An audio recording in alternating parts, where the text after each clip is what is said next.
नमस्कार दोस्तों, मैं हूं आपके साथ श्रुति ध्यानी। आप देख रहे हैं जनपक्ष न्यूज। आज आपको बताऊंगी एक अनोखे मंदिर की कहानी, तो वीडियो को अंत तक जरूर देखें। दक्षिण भारत का एक बेहद ही खूबसूरत हिस्सा है जो पर्यटकों को अपनी भव्यता और प्राकृतिक सुंदरता के लिए आकर्षित करता है। जिस तरह दक्षिण भारत में समुद्री तट और प्राकृतिक हिल स्टेशन प्रसिद्ध हैं, उसी तरह तिरुपति बालाजी का मंदिर सबसे ज्यादा लोकप्रिय है। वेंकटेश्वर भगवान भी कई नामों से जाने जाते हैं, जैसे कि बालाजी, गोविंदा और श्रीनिवासा।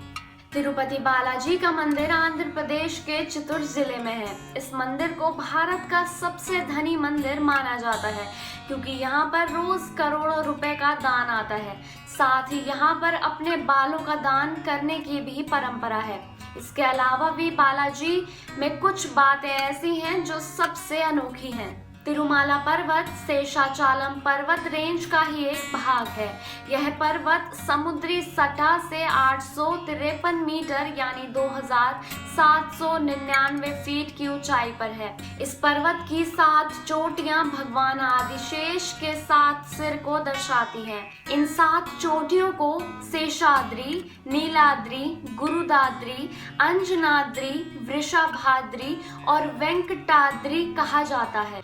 मुख्य मंदिर 7वीं चोटी वेंकटाद्री पर बना हुआ है, जहां श्री स्वामी पुष्करिणी का पवित्र पानी से भरा टैंक भी है। इस मंदिर को टेम्पल ऑफ 7 हिल्स भी कहा जाता है। तिरुमाला गांव 10.33 वर्ग मीटर के क्षेत्र में बसा हुआ है। आइए जानते हैं तिरुपति बालाजी से जुड़ी कुछ दिलचस्प बातें। मंदिर के प्रांगण में अगर आप भगवान बालाजी की मूर्ति पर कान लगाते हैं तो आपको उस मूर्ति से विशाल सागर के प्रवाहित होने की आवाज सुनाई देगी, जो कि अपने आप में ही काफी आश्चर्य करने वाली बात है। इसी कारण भगवान बालाजी की मूर्ति में हमेशा नमी बनी रहती है। इस मंदिर में आकर आपको एक अजीब सी शांति का एहसास होता है। मान्यता है कि यहाँ मंदिर में स्थापित काले रंग की दिव्य मूर्ति किसी ने बनाई नहीं, बल्कि वह खुद ही जमीन से प्रकट हुई थी। स्वयं प्रकट होने की वजह से इसकी बहुत मान्यता है। वेंकटाचल पर्वत को लोग भगवान का ही स्वरूप मानते हैं और इसीलिए उस पर जूते लेकर नहीं जाया जाता। इस मंदिर के बारे में कहा जाता है कि यह मेरू पर्वत के 7 शिखरों पर बना हुआ है, जो कि भगवान शेषनाग का प्रतीक माना जाता है। इस पर्वत को शेषांचल भी कहते हैं। इसकी 7 चोटियां शेषनाग के 7 फनों का प्रतीक कही जाती हैं। इनमें से वेंकटाद्री नाम की चोटी पर भगवान विष्णु विराजित हैं और इसी वजह से उन्हें वेंकटेश्वर के नाम से जाना जाता है। इस मंदिर में भगवान वेंकटेश्वर स्वामी की मूर्ति पर लगे बालों को असली बताया जाता है, क्योंकि यह बाल कभी उलझते नहीं हैं, हमेशा एक समान मुलायम बने रहते हैं। इस कारण लोगों का मानना है कि यहाँ साक्षात भगवान का निवास है। भगवान तिरुपति बालाजी की मूर्ति की सफाई के लिए एक खास तरह का पचाई कपूर का इस्तेमाल किया जाता है।